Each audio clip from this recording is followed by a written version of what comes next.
Thank you. Don't clap yet. You haven't heard my talk. Some of you have, and I appreciate those who have come out. Well, I appreciate everybody coming out on a Wednesday at 7 o'clock. I was saying to Michael before, my students come out at this time during the week for extra credit and food.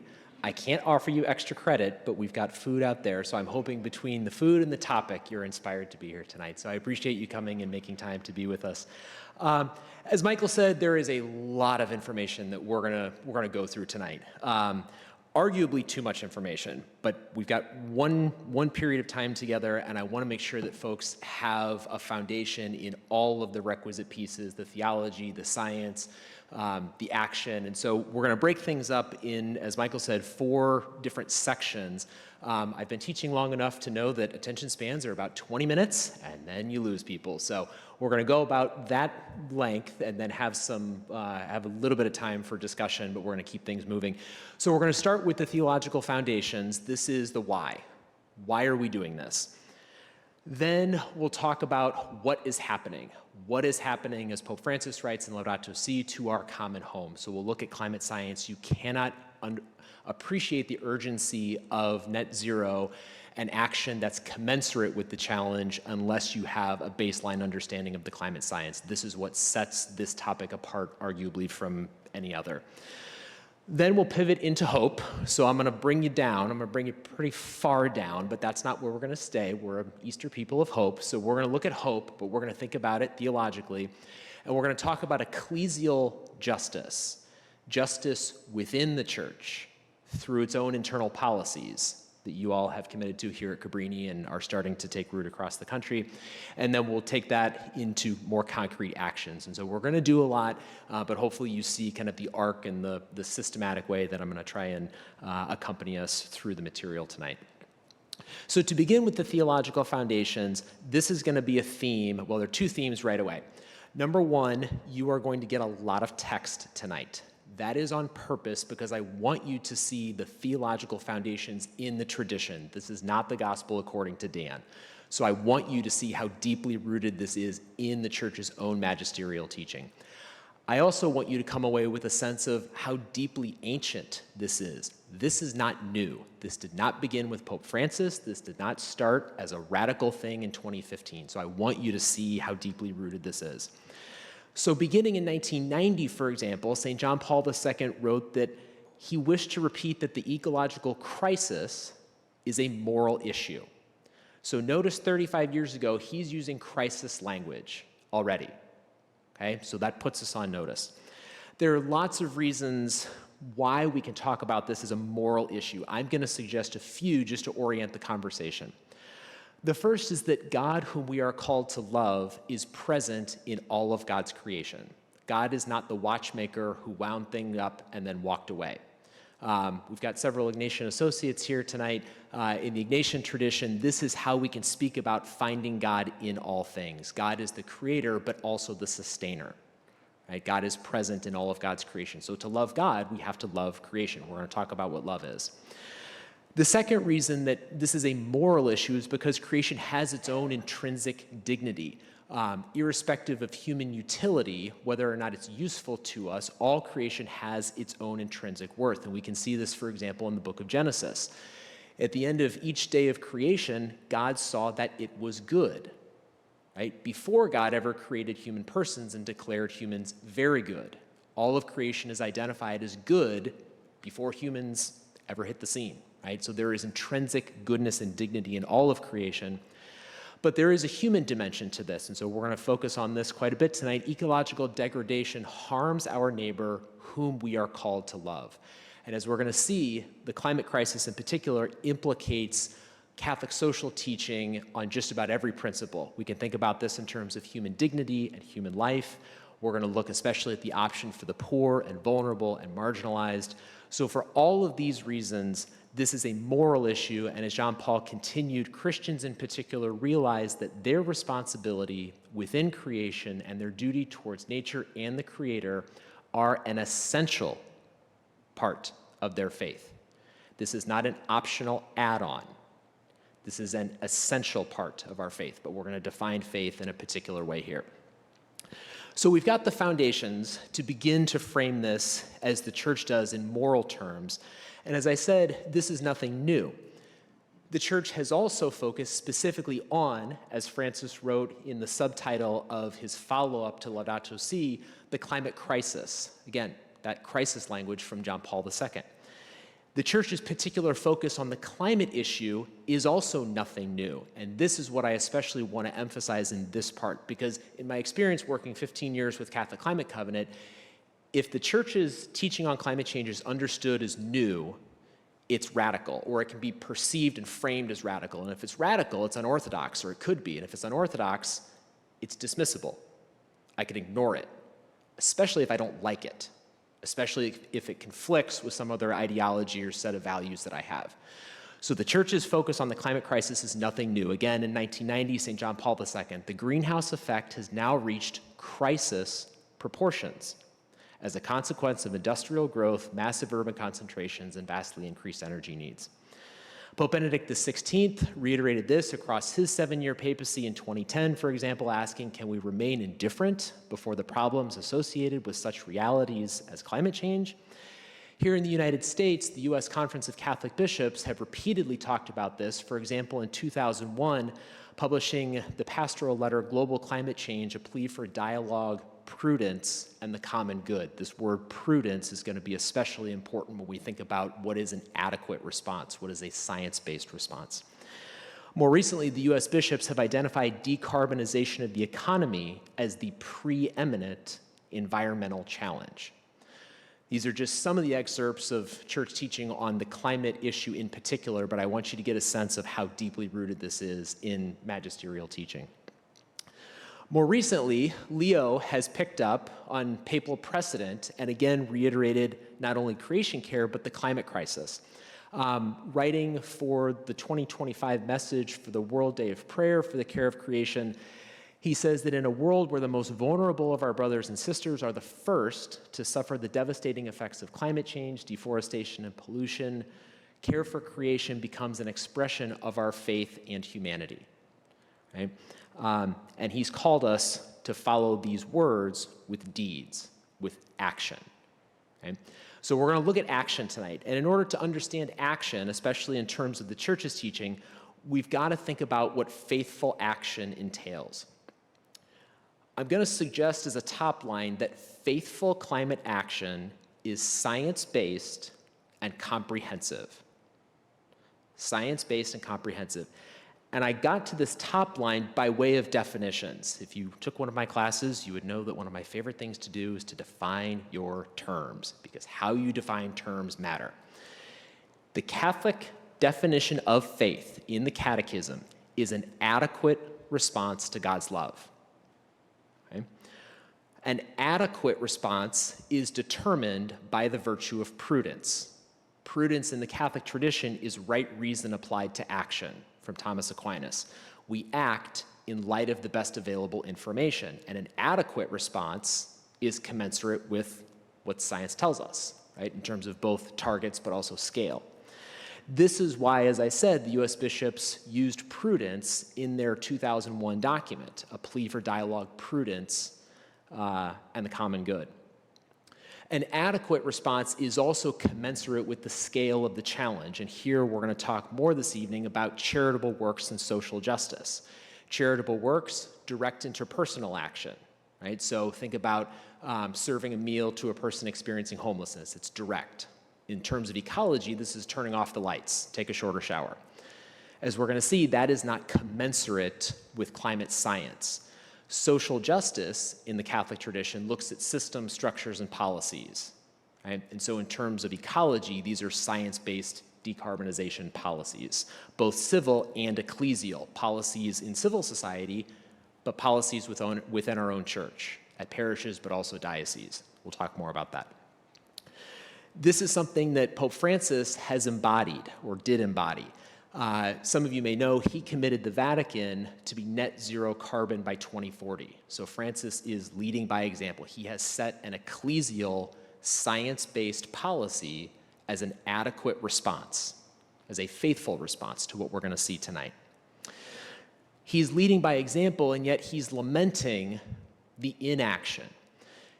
He took the extraordinary step in 2023 of following a major topical document with a second major topical document. He wrote Laudato Si in 2015.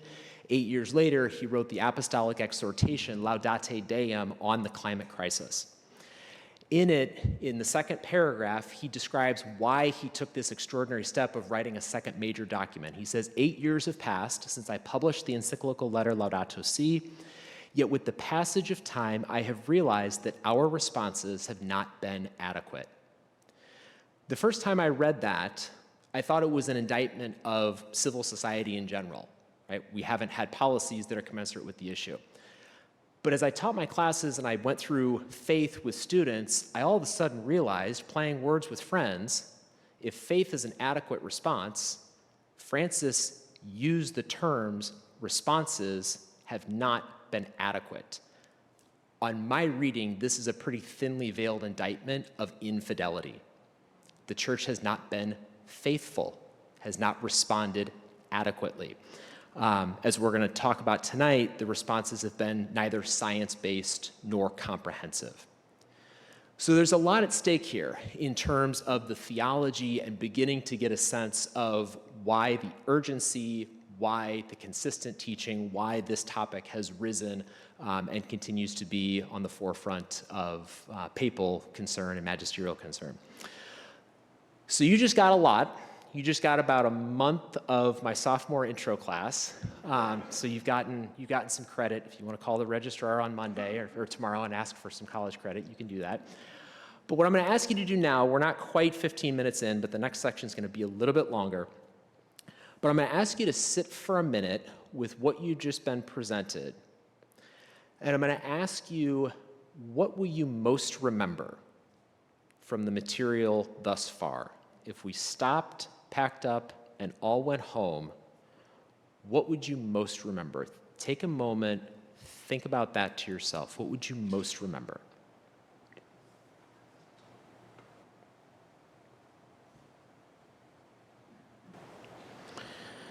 Now, as you're comfortable, I'm going to invite you to turn to somebody next to you and just briefly share both what you'll remember and why. Why would that stick with you, good or bad? I have tenure. You're not going to offend me by disliking things. So what are you most going to remember and why? Take a minute as you're comfortable, chat with a person or persons next to you. What will you most remember and why?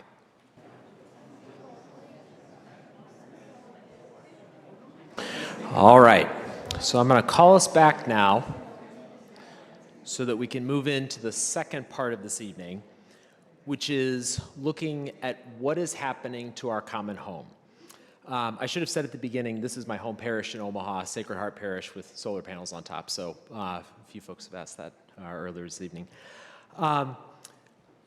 In order to understand or appreciate, begin to more deeply appreciate what the church is saying, we have to understand why.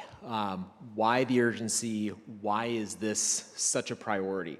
The why is rooted in the science, and so we're going to spend some time going through the science. This is going to be a lot of information. I am going to try and make this as accessible and pared down as possible, but it's a matter of procedural justice in terms of people having access to the information. The Earth is surrounded by a natural atmosphere of greenhouse gases, carbon, methane, nitrous oxide. We've known since the 18th century that these greenhouse gases trap heat. Right? What we also know is that human activities have increased the amount of greenhouse gases in the atmosphere since the Industrial Revolution, when we began burning fossil fuels, when we began deforestation. What you can see here is NASA's map of the amount of carbon in the atmosphere. So this is going back 800,000 years. You could extend this as well. What you'll see are natural variations. These are called Milankovikian cycles. These are natural planetary variations and atmospheric variations, how much carbon is in the atmosphere. Over time, it goes up and goes down.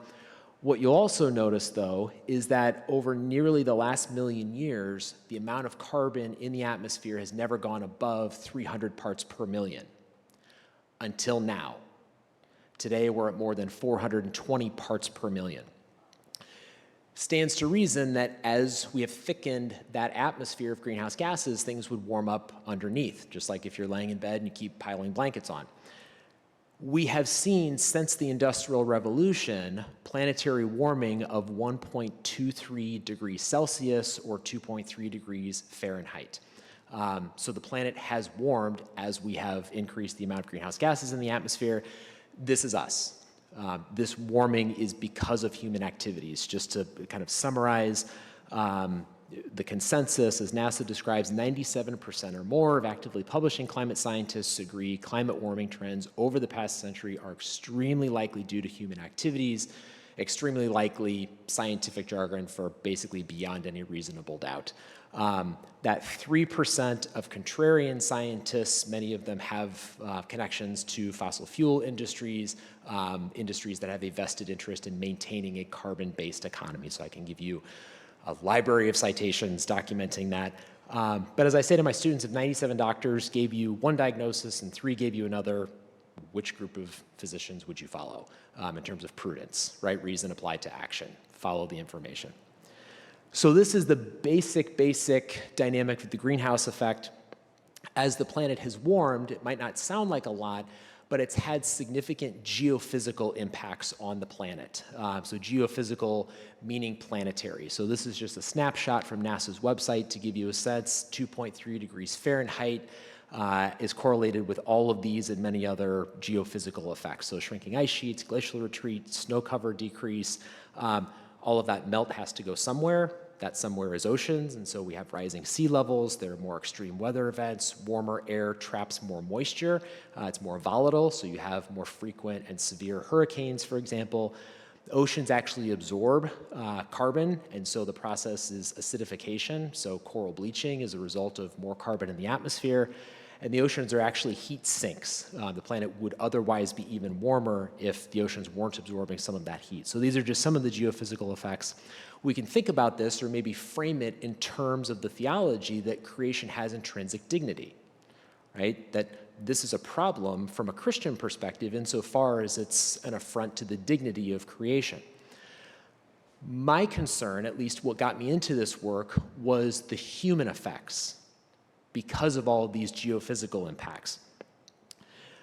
When we talk about the humanitarian effects of the climate crisis, I think it's important to keep front of mind Pope Francis's observation that it can't be emphasized enough how everything is interconnected. Okay? So Catholic social teaching began in 1891 with Leo XIII's encyclical Rerum Novarum. Over the last more than a century, we've had many documents that reiterate common themes. And so hopefully you've seen something like this, the 7 themes of Catholic social teaching. We can focus on themes, but we can't lose the forest for the tree. Every one of these is interconnected. As I said at the beginning, we can think about ecology, for example, in terms of life and dignity of the human person or the option for the poor and vulnerable. I'll say more about that in a bit. But as these geophysical effects have taken root and exacerbated and intensified, we have seen humanitarian effects that include food and water stresses. We've seen wildfires. So this is a picture from California 2 summers ago. Those rising sea levels, which I'll come back to later, have been a source of population displacement, right? Coastal communities having to move up and inland. This is happening globally. This is already now happening in the United States. So this is a story about America's first climate refugees, a community in Louisiana that had to pick up and move inland as the Gulf has been rising and pushing them out of their traditional space.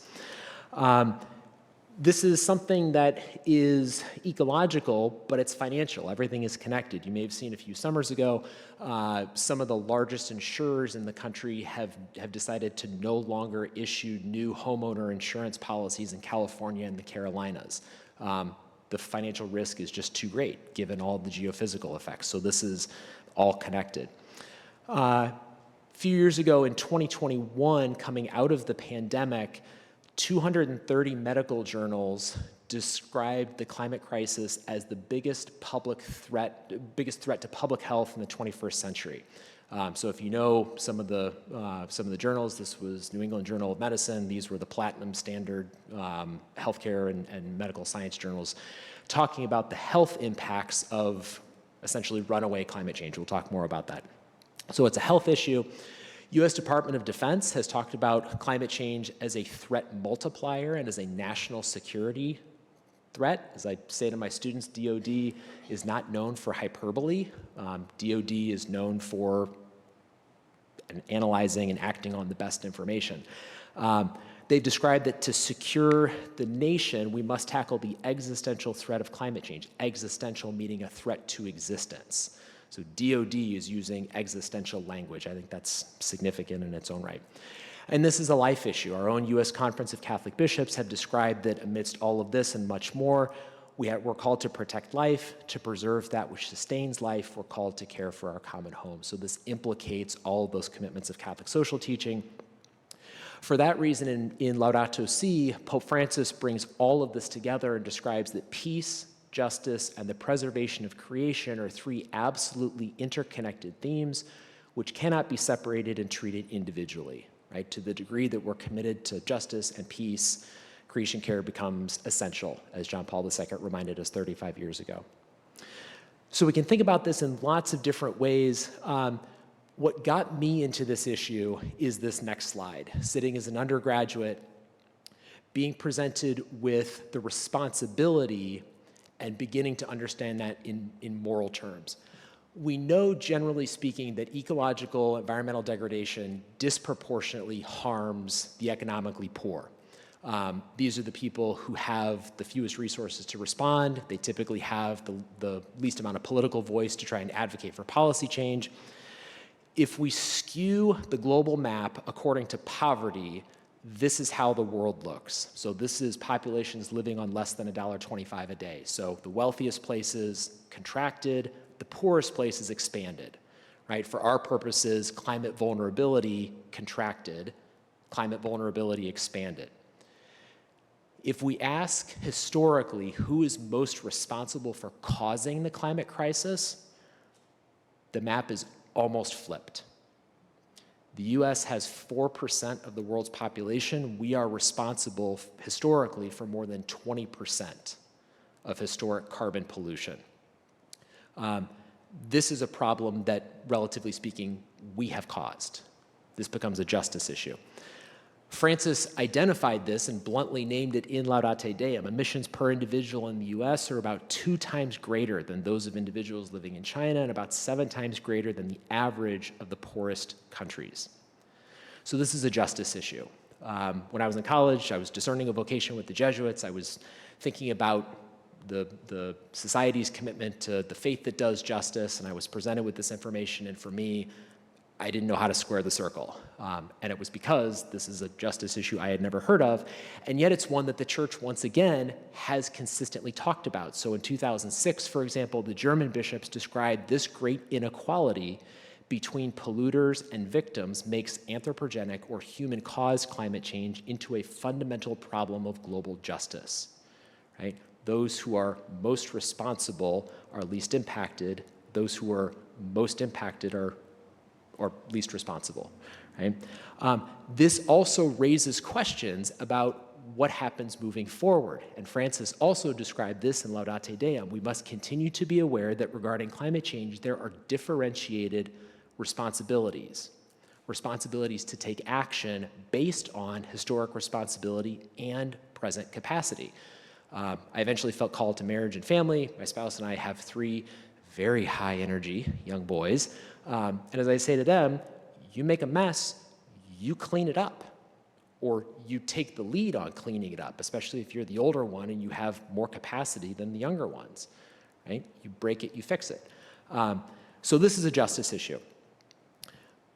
When we think about moving forward, this is where it really begins to become a justice issue in even more ways. We can think about this next section as a matter of procedural justice. Justice for Aquinas in the Catholic tradition is giving what's due. Procedural justice is giving the information that's due to people. People have a right to know the information. They have a right to know the facts. If we think about where we may go in the future, we've got to appreciate 2 dynamics in climate science. The first are called positive feedback loops. These are processes in the natural environment where warming accelerates warming. So for example, this is a satellite image of snowpack in northern Siberia taken in the summer of 2015, okay? This is the same place taken in the summer of 2018. So same place, same time of year, in 5 years you can see the melt. This is an example of a positive feedback loop in at least two different ways. The first is that ice has a high albedo, meaning it's reflective. It's why in the summer we wear light-colored clothes, right? It reflects the heat. As the ice and snow melt and expose the darker soil, the ground begins to heat up even faster because the darker soil absorbs more of the solar radiation coming in and more of the heat that's been trapped by the greenhouse effect. So warming causes warming. A second reason is that there's organic matter frozen in or under the snow and ice. As that begins to melt and expose the organic matter begins to break down, right? The breakdown of organic matter of vegetation is the emission of carbon. So as all of this melts, more carbon begins to go up. It's like we're building more coal-fired power plants. Warming causes warming. So this is not a linear process. As things warm, they will accelerate. Accelerate towards tipping points, which are the second dynamics that are important to understand. Tipping points, as they sound, are points beyond which there's no going back. This is the seesaw, inertia has kicked in, and there's no going back. The universally identified tipping point beyond which we ought not go is 1.5 C, or 2.7 degrees Fahrenheit. Does anybody remember how much we've already warmed? 2.3 Fahrenheit, 1.23 Celsius. So we've got a pretty limited budget. That limitation is exacerbated by the fact that greenhouse gases can stay in the atmosphere on the order of decades to centuries. So what we emit today will stay and warm into the future. I'm going to say more about that.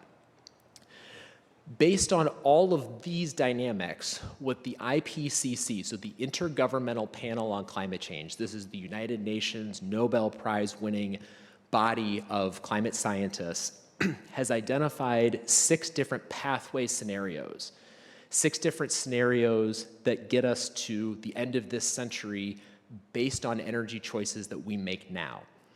So in the best case scenario, we stay at or hopefully slightly above 1.5 C, okay? At this point, it is probably not possible to stay at or below 1.5 C. There will be some overshoot. The question is how much? In the IPCC's modeling, we could go 4 to 5 and beyond degrees of warming by the end of this century. So this is our lifetime. That is a different world. And it is hard to appreciate that without having some reference point, some scale or scope. And so in my experience, sea level rise in Strauss et al. Provides a kind of baseline to begin to wrap our minds around what's at stake in these different pathway scenarios. What Strauss et al. Have identified is that we can expect roughly 2.3 meters of long-term sea level rise, so on the order of centuries, per 1 degree of warming, okay? Based on this assessment, we can begin to plot out the IPCC relative to sea level rise. So for example, 1.1, 6 feet of sea level rise. 1.5, 10 feet. This is what we're hoping for at this point, 10 feet of sea level rise. This is a different world. This is South Florida and the Keys modeled under 10 feet of sea level rise. So you can go up and down the coast and you can see Fort Lauderdale, Miami, Nassau. This is not like Superstorm Sandy where the waters come up and then it recedes. This is like Atlantis submerged. This is a different world. This is a different map. If we begin to think about more realistic scenarios, looking at 2 degrees of warming, 15 feet, 3 degrees, 20 feet of sea level rise. 20 feet is what we're currently on track for. And actually, that's probably aspirational at this point. Every year, the United Nations publishes what they call the Emissions Gap Report. And they identify what do we need to be at in terms of emissions to stay at 1.5 relative to where are we? What's the gap? So they publish this every year. We're waiting for this year's. As of last year, the world is on course for a temperature increase of 2.6 to 3.1 over the course of this century, 20 feet of sea level rise. The benchmark for this is that if all nations meet their commitments under the Paris Agreement, the 2015 United Nations brokered Paris Agreement, by which all nations committed to reduce their emissions. On the first day of his second term, President Trump once again withdrew the United States from the Paris Agreement. As the largest historic emitter in the world, we are no longer party to the international agreement that would have held us to this. So at this point, this is probably not realistic. And so we're all kind of waiting for the next emissions gap report to see where are we going to go given this new political terrain. So again, 20 feet of sea level rise at 3 degrees Celsius, this is a different world. So again, to me, these maps are a matter of procedural justice. And there's a lot of literature about, do you kind of give this information to people? Is it overwhelming? Is it alarmist? Is this chicken little sky is falling? To me, it's procedural justice. People are due the information. So in terms of the visuals, this is Ocean Drive in Miami, 20 feet of sea level rise. This is San Francisco, so that's the Giants ballpark, 20 feet of sea level rise. This is Boston, Charles River, well, the harbor backs up into the Charles River, so it floods Southie and neighborhoods in and around Boston. Venice Beach, same story. So this is, again, this is a different world. This is a different map. We can think about this in lots of different places across the country. So this is the National Mall, 20 feet of sea level rise, Beaumont, Texas, same story. So this is the scale and scope of what's at stake here. We're not talking about turning off lights and taking shorter showers. We're talking about remaking the global map and all of the humanitarian effects that would go along with that. So this is essentially, as I said, at this point, aspirational. Moving up the IPCC, again, you just plot it out, 4 degrees, 29 feet, so that's 30 feet of sea level rise. This is the coast. This is not the map I grew up with in school. So this is what's at stake, and this is what's potential in this century, our lifetime. So there's a lot here, and yet a lot of it will be decided in the next few years. And this is what Strauss et al. Emphasized. The differences in the sea level consequences among 1.5 and 2 and 3 and 4 will take centuries, but will be determined in the next few decades. Right? The policy choices that we make will lock in infrastructure that's built to last decades. The choices that we make about financial investments will fund one priority or another. Just to round out this next, or this last part, kind of worst case scenario with the IPCC, this, I think, again, is an example of how everything is interconnected. So this is my colleague at Creighton, Richard Miller, summarizing the work of 2 climate scientists, Kevin Anderson and Hans Schellenhuber. So Schellenhuber is on the Vatican's Pontifical Academy for Sciences. What Anderson and Schellenhuber have themselves summarized, that at 4 to 6 degrees, so the upper echelon of warming, on their estimation, when you think about all of the different interconnected humanitarian effects, the carrying capacity of the planet could be reduced to between 500 million and 1 billion people. Think about food stress, water stress, changing disease vectors. Mosquitoes carry malaria further north, further south. You think about resource conflicts and resource wars. So just to put it in perspective, the world population is currently 7.7 billion. So a carrying capacity of 1 billion would be the death of 6.7 billion people, or 87% of the world's current population. So when you hear the Department of Defense talk about existential threat to existence, this is the data, this is the information, this is the intel that DoD is processing and analyzing. This is also why, in 2010, Pope Benedict rhetorically asked, how can we separate or even set at odds the protection of the environment and the protection of human life, including the life of the unborn? The climate crisis is a pro-life issue. Everything is interconnected. So I told you I was going to bring you down. Told you we're going to do a lot. I'm going to ask you to sit for a minute and reflect on what you're feeling. There's a lot of data, a lot of facts, a lot of information, but what are you feeling? Sit with that just yourself for a minute. Process, listen, pay attention to your own interior. What are you feeling right now, having been presented all of this?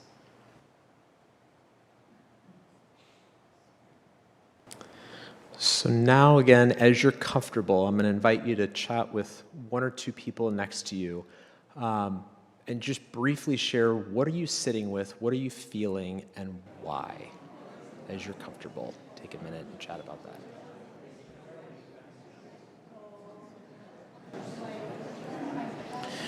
All right, so I'm going to call us back so we can begin to come out of the valley. As I said, we need to be realistic before we can be authentically hopeful. But I think I want to be authentically hopeful, but to be authentic about it, we've got to be precise or clear about what authentic hope is. Here we can go back to the idea of faith as an adequate response to God's love, and an adequate response being discerned by way of prudence, acting in light of the best available information. In that context, Catholic Christian hope is science-based hope, at least for our purposes. And here I'm going to quote the president of Creighton, Father Daniel Hendrickson from the Society of Jesus, who in Creighton's sustainability initiative describes that in the Catholic tradition, hope is not passive wishing. This is not Bonhoeffer's cheap grace. Hope is a virtue that catalyzes bold local and systemic action to advance love, justice, peace, and sustainability, what Christians call the kingdom of God. As a virtue, hope must be informed by the other virtues, especially prudence as right reason applied to action. Virtues are always connected for Aquinas and in the Catholic intellectual tradition. Faced with modern ecological degradation and the climate crisis, hope requires action guided by the best available science. If we're not talking about science-based action, we're not talking about authentic Christian hope, at least in a technical sense, using the church's definitions of these categories and these terms. So when we think about hope as science-based action, we've got to appreciate, well, what does that look like? To discern science-based action, we can go back to the Intergovernmental Panel on Climate Change, the IPCC. Now, the IPCC gives aspirations in the sense that to have at least a 50% chance to stay below that tipping point, and this is, as I said, outdated, but to have a decent chance, a 50-50 chance to stay at or slightly above 1.5, there are three numbers that we have to meet. On the IPCC's estimates, we have to peak global greenhouse gas emissions this year. So we have to peak emissions. We then have to cut global greenhouse gas emissions in half from 2019 levels by 2030. Another way to think about that is that we have to reduce emissions 4.2% annually from a baseline later than 2019. And then, as Michael teed us up, we have to be net zero carbon by about 2050. Now, it's crucial to appreciate net zero is not the same as carbon neutral. Carbon neutral means you don't have to stop emitting or polluting greenhouse gases, you just have to offset however much you pollute. Offsets by way of planting trees. Problematic for a number of reasons I won't get into. Net zero requires reducing or eliminating 90% of direct emissions before offsetting the residual 10%. And we can get into scopes 1, 2, and 3. For our purposes, it's scopes 1 and 2, so emissions or pollution from your physical plant or through purchased electricity. So those are the scopes 1 and 2. 90% reduction in those emissions, that greenhouse gas pollution. So this is net zero. This is the science-based standard. Given this, we can pivot from the science back into the theology to discern what's an adequate response for the church. And here we're going to go back into theology and define terms. The church, in its own tradition, so this is from Vatican II, Lumen Gentium, defines itself most basically as the people of God. Before the church is a building, before it's the magisterium, the church is all the baptized. The church is us.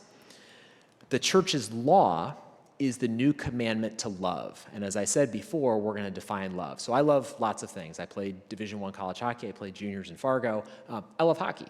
I love my spouse. I love my 3 kids. I don't always like them, but I always love them. I love coffee. I love pizza. So we use love in lots of different ways. In the Catholic moral tradition, love from Aquinas is willing and acting for the good as flourishing. So to love our neighbor, we hope the best for them, but we take action, right, to secure their flourishing. That's love. So love is acting. Another way to then describe the church's mission is that we're called to embody God's kingdom, right, to love. And God's kingdom is not an abstract notion. God's kingdom has real, concrete criteria, namely a kingdom of truth and life, of holiness and grace, of justice, love, and peace, which we saw is connected to creation. The church's mission is to build this kind of world now, here and now, through concrete action that is an adequate response to a challenge. We can talk about the church's mission then in terms of evangelization. And this is a term I want to recover because when I grew up, evangelization was telling people about my faith, right? I'm gonna speak it. In the church's own tradition, evangelization is defined as the announcing of Christ by a living testimony, as well as by spoken word. Notice the order: living, as well as speaking. Love is willing and acting. Evangelization, love, all of it requires action. When we think about the Christian tradition, this is what we pray in the Our Father. Thy kingdom come, thy will be done on earth as it is in heaven, right? To build God's kingdom. And so the church, for that reason, defines its mission to be on earth the initial budding forth of God's kingdom, right? We're called to embody that. So this is what it means to be church. This is what it also means to then think about action for justice. In 1970, the World Synod of Bishops, or 1971, the World Synod of Bishops, in this document, Justitia in Mundo, summarized all of this, that action on behalf of justice and participation in the transformation of the world fully appear to us as a constitutive dimension of the preaching of the gospel, or in other words, of the church's mission. The church's mission is to actively do justice, to work for God's kingdom. That is the church's mission. In the Ignatian tradition, the tradition of the Jesuits, we speak about the service of faith and the promotion of justice indissolubly united, remaining at the heart of our mission. And think about those terms now. Faith is an adequate response to God's love. An adequate response requires the promotion of justice, giving what's due to persons as an expression of love, willing and acting. So we think about all this in abstract theological terms, but it leads us to the conclusion that a faithful, that is to say, a prudent response to the climate crisis becomes essential to the church's mission, right? It's not an optional add-on, right? To be church is not to pray, pay, and obey and go to the green team meeting once a month in the church basement, right? This is essential, as again, John Paul reminded us 35 years ago. This is essential. So when we think then about what is an adequate response, we have more content to begin to discern an answer to this question. We've got Aquinas willing and acting, and we can now turn back to Laudato Si and think now about how Francis describes love. So he says love affects not only relationships between individuals, but also macro relationships, social, economic, and political ones. In this framework, along with the importance of everyday little gestures, social love moves us to devise larger strategies, right? In the Catholic tradition, this, as I said at the beginning, is the distinction between charitable works and social justice. And this is how the U.S. bishops illustrate it with this 2 feet of love in action. Again, action. On the one foot, if we think about the church as the pilgrim people, we journey towards the fullness of God's kingdom by way of charitable works, direct action, right? Ecologically, turn off the lights. And that's necessary, but alone insufficient, because acting for the good also requires systems, structures, and policies. For better or for worse, how we set up our societies and our communities impacts human flourishing. The policies we enact, the policies we repeal, right? For better or for worse, they will enact for the good of persons or not. And so we can think about now ecological charitable works and social justice using a term that Keith Warner, a Franciscan, uses to describe his own Franciscan tradition as an indictment of birdbath Franciscanism. Right? You have the little statue of St. Francis in your garden. It's local, it's micro, it's important, but it's not an adequate response, right? If we're not thinking about systems and structures. And as I said, those structures are everywhere. They're in society, but they're also in the church. Right? The church has policies. Dioceses have policies about how they spend money. Churches have policies about how they invest money, how they spend money, what the criteria are for renovation projects. And so this brings us then into the area of ecclesial social justice. So when we think about ecclesia, the Greek for assembly, this is how we talk about the church. The church is the assembly. So ecclesiology is the study of the church, and ecclesial justice are church policies. Church policies, and I'm going to do a little bit more theology before pivoting to the practical, church policies can be structures of grace. So Kevin Ahern, a theologian, describes church policies and church organizations as structures by which God is able to break into the world and advance God's kingdom. Church policies can also be structures of sin.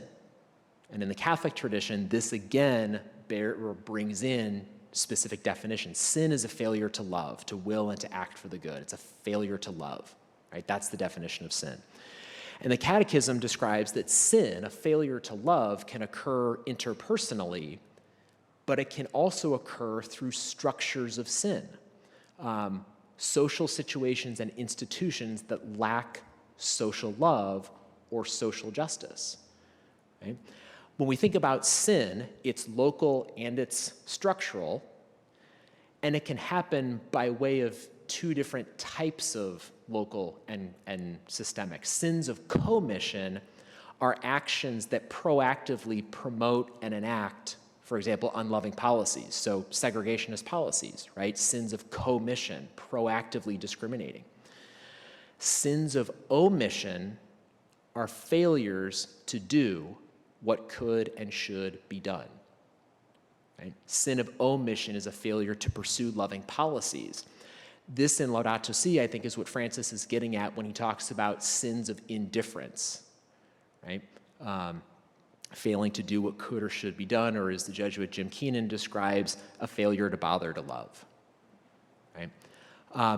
So when we think about this as a framework for discerning an adequate response in society, but as church, it begins to sharpen, hopefully, what constitutes an adequate, faithful response.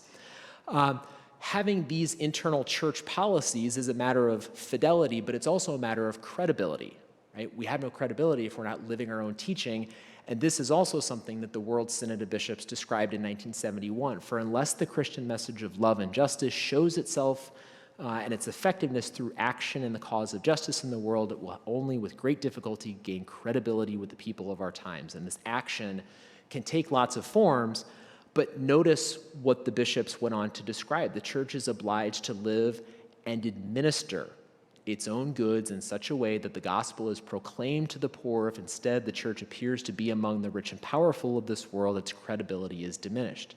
Administration includes administration of energy and buildings and facilities, of which the U.S. Catholic Church owns and operates more than 100,000 in this country. So not only do we have teaching, we have a portfolio in which we can administer our own teaching as a matter of fidelity and credibility. So we pull all this together in a way that hopefully gives a little bit more context to thinking about an adequate response. I want to spend a little bit more time on this credibility piece because this is near and dear to my heart as someone who works with young people. In 20, two of my students had the extraordinary opportunity to present directly to Pope Francis about the concerns on climate change among young U.S. Catholics. So this is my student, Emily Burke, presenting to Francis, after which I told her, "You lectured the Pope, there's nothing I can teach you." So she had A's, the rest of her, she was a 4.0 student, so she earned them. But after they presented to Francis, she and the other student, Henry Glynn, wrote a follow-up article in which they summarized what they said to Francis. They wrote, "Young people value authenticity and deplore hypocrisy. We told Pope Francis that U.S. Catholic leaders' failure to share and enact the Church's own climate teachings is causing many in our generation to become disillusioned with the Church." This is something young people care about. This is something young people care about at the same time that the Church is calling for the new evangelization, finding ways to connect with young people. They're telling us what they care about. We're not connecting the dots. We have this teaching, they're telling us what they care about, and we're missing it. At the same time, we know that young people are leaving the Church, right? Demographically, the bottom is falling out. We also know that young people experience climate anxiety. They know the science, and they see this as the world they're living into. They also, again and again and again, identify the climate crisis as the most important issue, most important social issue. So this is what they care about. This is what the Church teaches. If we lived our teaching, this is an opportunity to embody the new evangelization. So there's a lot of opportunity here, and I think that's where, at least in my experience, authentic Christian hope lies when we think about what's possible. So what I want to do now is, again, spend a few minutes giving you time to think and briefly reflect. What surprised you most about this third set of material, hope and ecclesial justice? What was most surprising about how the Church defines itself, how the Church calls itself to live its own teaching? What will you most remember that surprised you one way or another? Take a minute and reflect on that.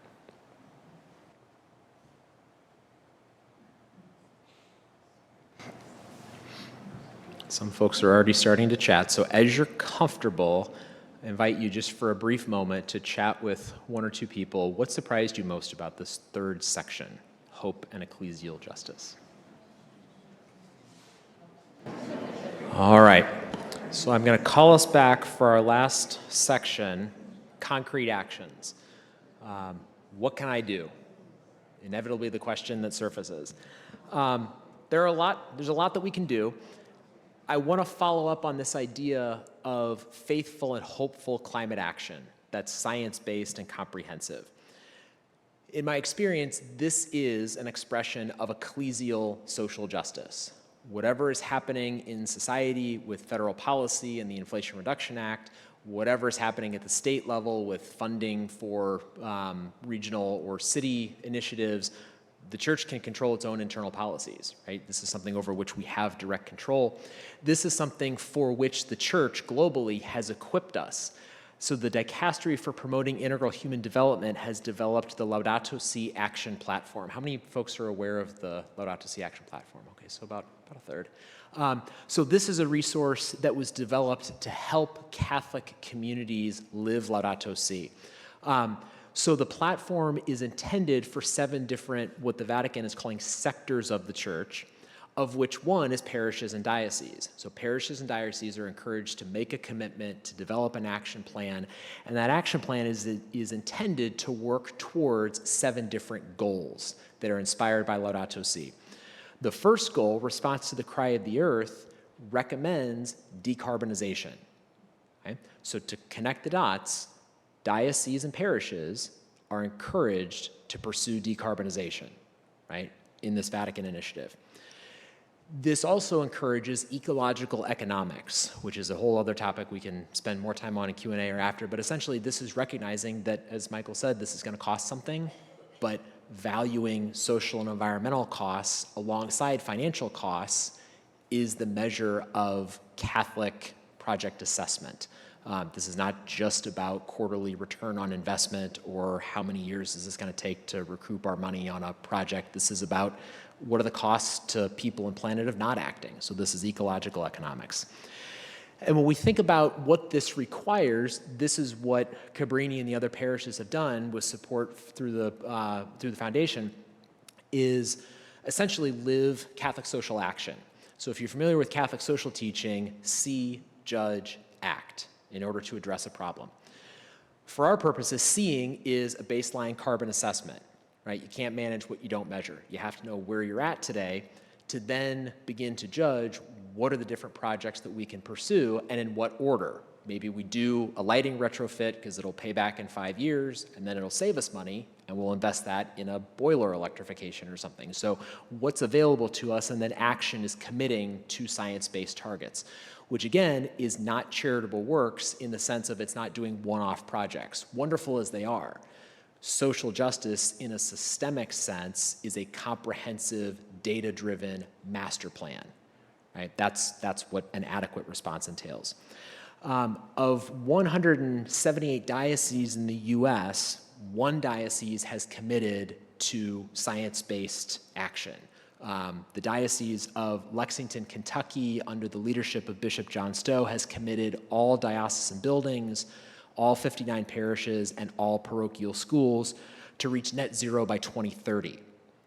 So remember, the Science-Based Target Initiative is net zero by 2050. Right? This is 20 years earlier, and Bishop Stowe has described that, in a sense, this is unfortunately the church following secular society. Hopefully the church would lead, but as of today, there are more than 500 companies that have committed to net zero by 2040 at the latest. So as my students have talked about, if profit-motivated corporations are committed to this, you would hope that the mission-motivated church would be out front, at least following up on these companies. Again, this is going to take money, but this has not been a barrier in Lexington. So Lexington nationally is ranked 129th by per capita personal income. So this is not a wealthy community. But as Bishop Stowe has said, the funding is not entirely certain yet, but it's the right thing to do, and we're certain that the investment in the well-being of creation is worth it. As a church, we must lead by example. And I think this is especially powerful when we go back to the church as the people of God. Right? The people of God have money. The people of God can choose what their pastoral priorities are. I've been a lifelong Catholic to have seen enough second collections or enough annual appeals to know that we make choices as church about what we prioritize and what we fund, and the foundation has done an extraordinary job of supporting that. So there are opportunities in terms of ecclesial social justice, and at Cabrini and the other parishes this is happening, but when we think about an adequate response, this is the scale and scope that I'm going to encourage us to think about as we walk out of here tonight, recognizing the importance of local action, but also framing it in terms especially of the climate science. So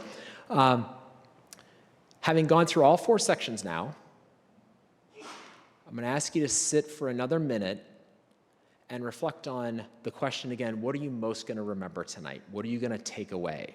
If you had to describe this to a friend 6 months from now, what do you think you'll most remember and why? Spend a minute reflecting on that.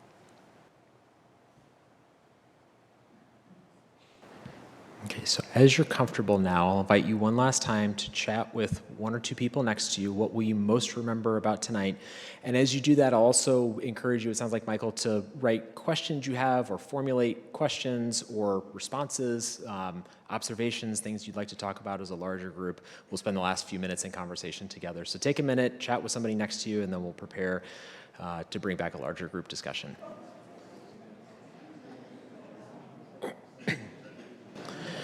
All right, so I will turn things over to Michael to facilitate discussion. I'm happy to hear responses, to hear pushback, concerns, to talk about questions. So I appreciate you all listening, being thoughtful, being considerate, and turn things over to Michael. Okay, thank you. Let's give a round of applause to Dr. DiLeo.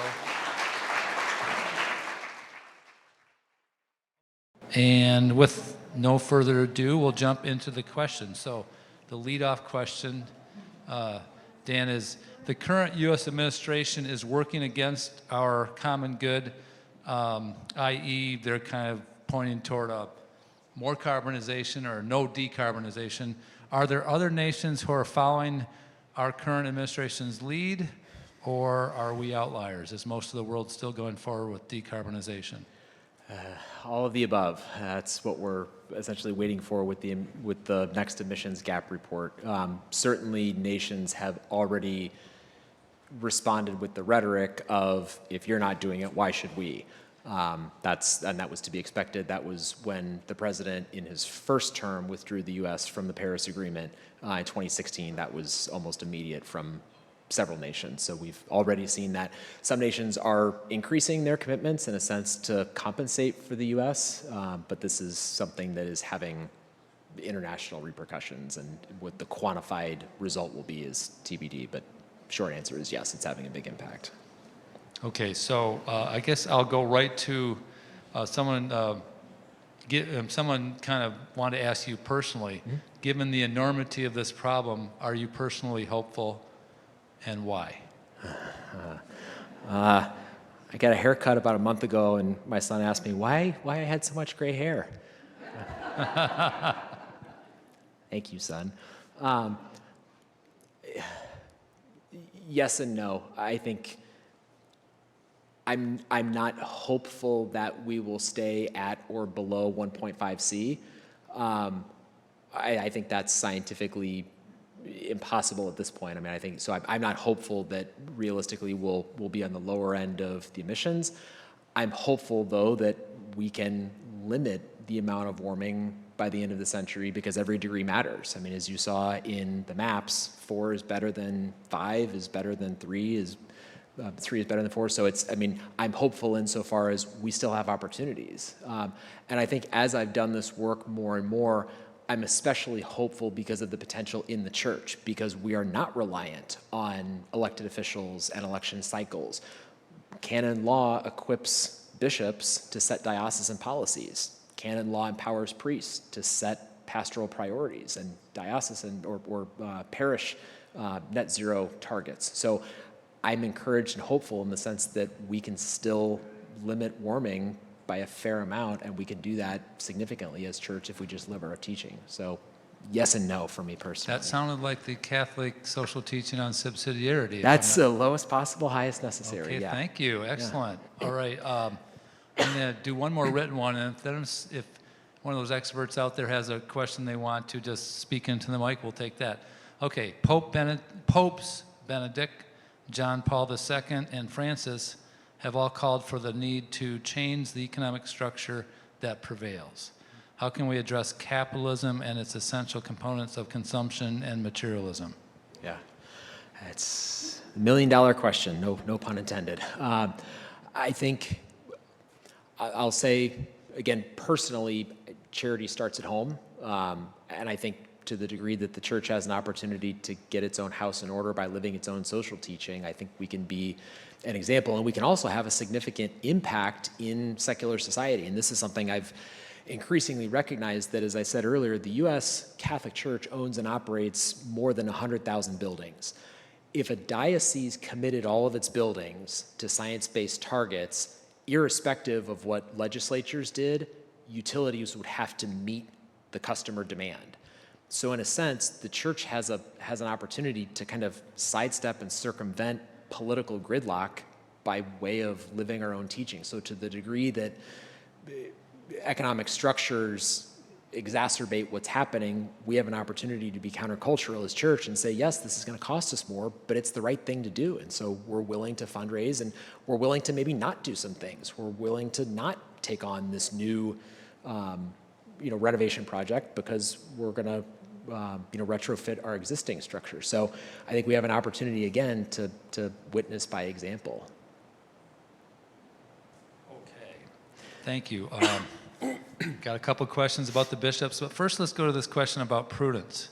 Mm-hmm. For ordinary Americans, Catholics, prudence means maximizing return on investment. We are failing to win the narrative battle on the definition of prudence. Mm-hmm. Comments on that? I would agree. I'll retweet that. Yes, but this is why, again, definitions matter. I mean, this is Aquinas. This is right reason applied to action. And so I think it's catechesis as much as anything, helping people to understand our own tradition, our own teaching. This is, as I've said to people over the years, this is the irony is that what we've talked about tonight is orthodox. I mean, it's radical to not do this. And so I think to the degree that we can help people better understand our own tradition, we can help them understand prudence in this case, but other terms like evangelization as well. So I think a lot of it is education and catechesis, and that starts in parishes. So OCIA and things like that. Very good. Okay. Any questions from the crowd before I keep reading? There's a great. Okay, Joe.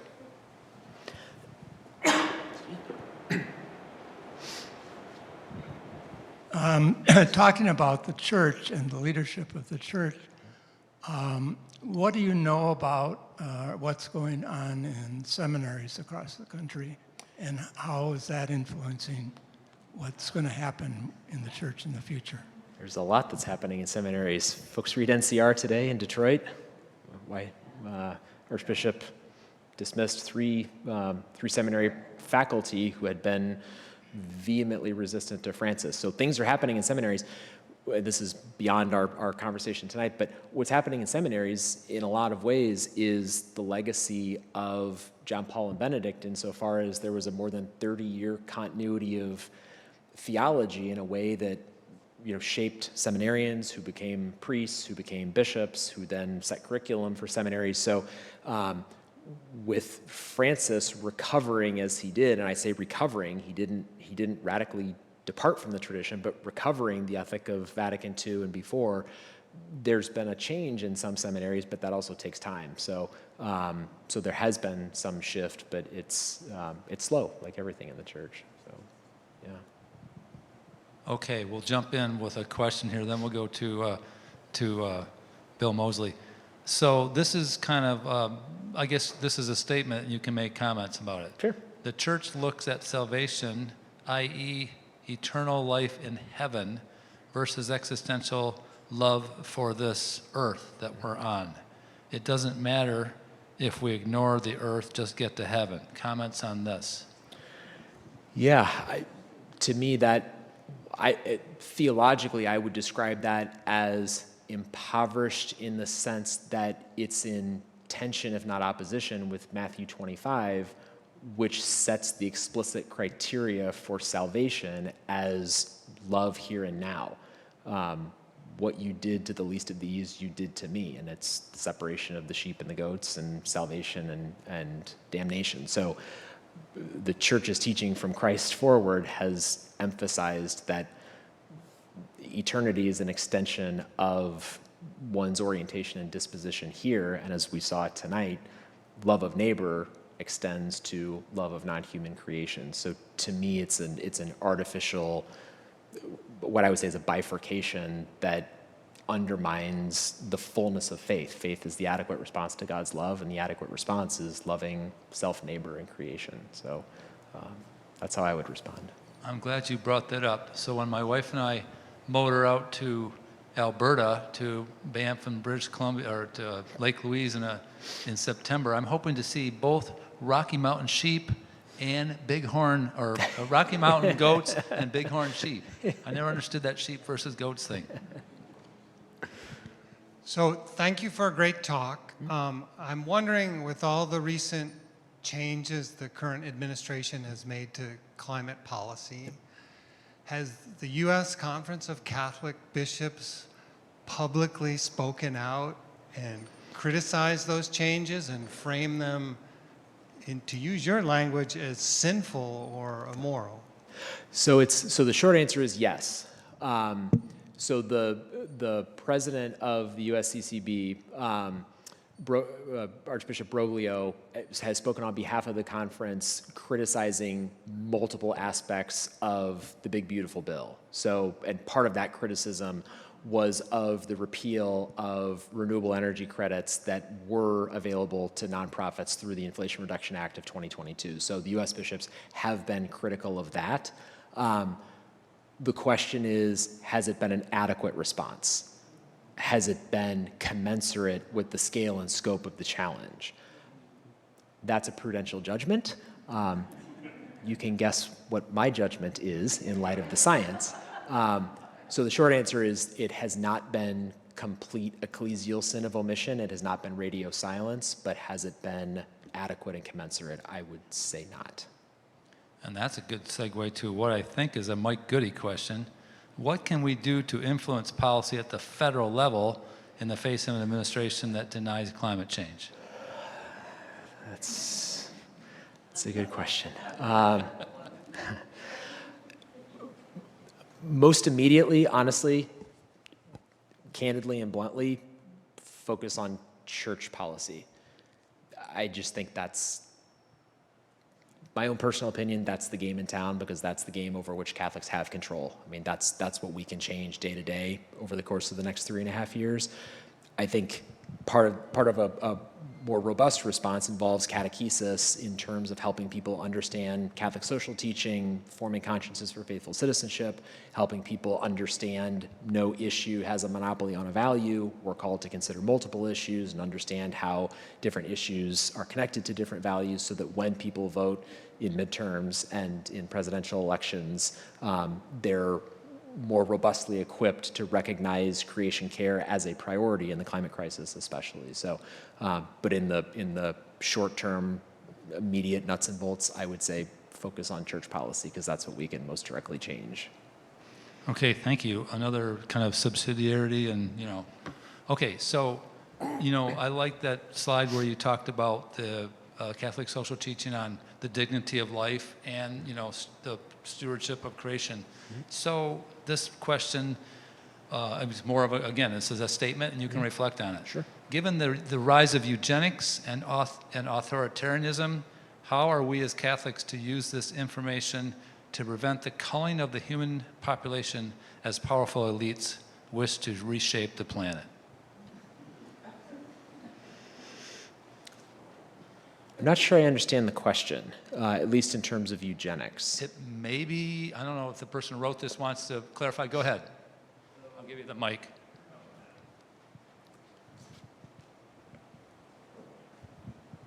So at the World Economic Forum a couple years ago, Jane Goodall gave a presentation to a bunch of billionaires saying that carrying capacity for the Earth is about 500 million to 1 billion people, kind of the same figure you cited. So given that this is going to likely at some point become a justification for, we need to call all the disabled, we need to call all the inconvenient people, we need to call all the people that are not of our particular race, religion, whatever, how are we going to be acknowledging where the climate science is, but not have a Catholic Church that gives into eugenic and authoritarianism more than it already has? Yeah, so I think I see parallel, slightly intersecting dynamics. I mean, at a fundamental level, it's affirming the equal dignity of all persons, irrespective of race, background, religion, potential GDP. I mean, I think that's bedrock, which is why dignity of the human person is bedrock in Catholic social teaching. I mean, I think it becomes a justice question. I'm still not entirely maybe clear, comfortable connecting eugenics with climate, because at least in the ways that I've heard this discussed, it's more questions about population control rather than kind of selective priorities based on other criteria. So to be honest, I would want to learn more about what you're describing in terms of the connections, but I mean, kind of a boilerplate response is affirming the equal dignity of all persons. And I know that's not a helpful answer, but that's, without knowing more, that's probably the best I can give. And we have the break coming, so continuing discussion can happen. But is there maybe one, if there's any, we've answered all the cards, so any last question? Otherwise, we've got some nice, Bill. And then one here. Thanks. I just wanted to build upon a couple of points that came earlier about changing one's action, because in a world where there is finite resources, and I've practiced in the clean energy space for the last 30 some odd years, and there is always a parking lot to be paved in lieu of a lighting retrofit and so on and so forth, and the practical day-to-day of things. And I think there needs to be a lot of realignment of priorities. But I think also in an administration and a political climate that may not be favorable, that's why energy need be a great point of focus, because it is something where there is an ongoing stream of finance, where we are buying energy, like it or not, and where there is both an economic and a climate-based justification for taking action in that. So I think a lot of the success needs come from the details from the small projects, and yet from an evangelization, if you will, where we take better charge of where our monies are spent. Yeah. So, and if I may add to that, I wanted to build on something Michael said earlier. He talked about the heat pump project here, which we were fortunate enough to get a significant stipend for. But prior to that project, last year, the good team here of parishioners and staff were able to make a complete and efficient conversion of their food service in its entirety, from natural gas to high efficiency electric equipment. So again, efforts take place. I'm curious to know what you know as far as our bishop is concerned, and where he's archbishop, and where he stands on any of this. It seems to me this whole program would be wonderful for you to give to the bishops. Yeah. So I know that things are happening in the Archdiocese with Archbishop Hebda's support. Catholic Community Foundation supported the baseline assessments and some of the work happening already in the 6 parishes. I know under Adam's leadership, there's the development of a Laudato Si action platform. So I don't know much beyond that, but certainly there has been Episcopal support from the bishop. Again, to what degree, or the degree to which that is ultimately science-based as a way of being adequate, I don't know details, but I know this is an archdiocese in which a lot of really good stuff is happening. So, And the Archdiocese did sponsor the Net Zero Pathway initiative with the Catholic Community Foundation. So thanks everyone for coming and for your wonderful questions and your attention. People were stayed engaged, people weren't leaving. You can make donations if you're able to do that. And hope to see you at a future Tegater Talks. We've talked about a lot of important topics, and if you have ideas for speakers, a bunch of the committee members are over here. And finally, and most importantly, let's thank Dr. Dan DiLeo.